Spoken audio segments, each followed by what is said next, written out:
So, how does a brand just appear out of nowhere and completely take over the world? Today, we're diving into the story of an Australian wine that did exactly that. And in the process, it pretty much rewrote the rules of global marketing. This right here is Yellowtail. And get this, in 2022, it was ranked the single most powerful wine brand on the entire planet. Now, this wasn't some stuffy old French chateau or a vineyard with hundreds of years of history. Nope. This was a brand that didn't even exist before 2001. So that's the million-dollar question, right?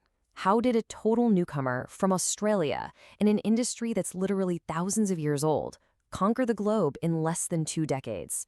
Well, the answer is a straight-up masterclass in marketing. To really get their genius, we have to go back in time and look at the world they were about to step into. See, before 2001, the global wine market was a very specific and honestly a very divided place. The whole wine world was basically split right down the middle. On one side, you had your premium wines. These were for the experts, the connoisseurs, the people who could talk your ear off about vintages and grape varieties. And on the complete other side, you had the budget wines. The cheap stuff, often bought in a box or served at a dive bar. There was almost nothing in between. But this one winemaker, a guy named John Casella, the son of Italian immigrants down in Australia, he looked at this divided market.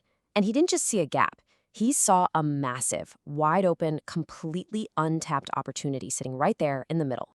What he realized was that the entire industry was so obsessed with these two extremes that they were completely, totally ignoring a huge group of potential drinkers.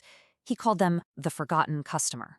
And this brings us to a really core marketing idea: market segmentation. It sounds fancy, but it's really just a way of saying you find specific groups of people with their own unique needs, and then you focus all your energy on serving them. And boy, had Casella found the perfect segment. So who were these forgotten customers? Well, they were people who felt totally intimidated walking down the wine aisle. They didn't want a history lesson on grape varieties, but, and this is the important part, they also didn't want to drink cheap, low-quality wine.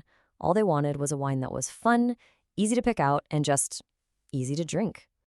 Okay, so he found his audience. The next big question was, how in the world do you build a product just for them?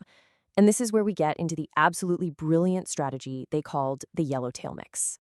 To pull this off, they used another classic business tool, the marketing mix. The best way to think about it is like a recipe with 4 key ingredients that you have to get just right to appeal to your specific audience.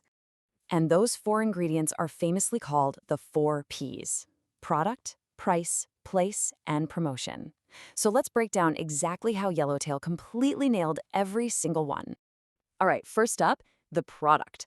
Instead of confusing people with dozens of options, Yellowtail launched with just 2. That's it. 1 white, 1 red. A Chardonnay and a Shiraz. Super simple, super approachable. The wine itself was made to be fun and fruity, taking all the complexity right out of the equation.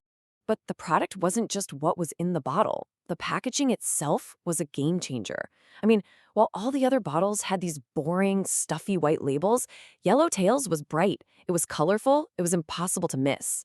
And that simple little kangaroo logo, it just screamed fun, laid-back Australian culture. Next up, price. Now, they didn't try to be the cheapest wine on the shelf. They priced it perfectly in that sweet spot. Just a little more than the budget wine, so it felt like you were getting something of quality, but way below the premium brands, which made it feel totally accessible. And finally, place and promotion. Here's where Yellowtail did something really radical. They skipped the expensive TV commercials and the fancy magazine ads. Instead, they put all their energy into the one place their customer felt the most overwhelmed: the wine aisle itself. They created those iconic, bright blocks of boxes that practically jumped off the shelf and screamed, "Pick me," from across the store. So you have this incredibly focused, clever strategy. But did it actually work? Well, the results are, they're staggering. When Yellowtail launched in the United States, the company set what they thought was an ambitious goal. They hoped to sell 25,000 cases in their first year. For a brand new wine nobody had ever heard of, that would have been a huge success. They didn't sell 25,000 cases. In that very first year, they sold over 1 million. They didn't just beat their goal, they smashed it by a factor of 40. It was an absolute out-of-the-park phenomenon. And this wasn't some flash in the pan. Today, Yellowtail sells around 14 million cases of wine every single year in over 60 countries. They turned a small family business into a global empire. The mind-blowing success of Yellowtail really forces us to zoom out and ask a much bigger question about how global business actually works. Like, can one product really rule the world? See, way back in 1983, a famous Harvard professor named Theodore Levitt argued that technology was making the world smaller, creating a single global market. He basically believed that the most successful companies would be the ones that sold the same exact product, the same exact way, everywhere on Earth. It's a really powerful idea, right? So clean. But when you actually look around the world, you have to ask yourself, is it really that simple? Levitt's theory is all about one size fits all. But the reality of marketing shows us something different. Local tastes, local cultures, they stick around. I mean, think about McDonald's. They don't sell the exact same menu everywhere, right? They offer things like the McArabia in the Middle East because they get that different people want different things. And that brings us right back to Yellowtail. Their incredible success wasn't about creating one wine for everybody. It came from finding one type of customer, that forgotten customer that actually exists in markets all over the world. So it leaves us with this final thought. Is the real secret to global business selling one thing to everyone? Or is it about finding the same forgotten customers wherever they happen to be?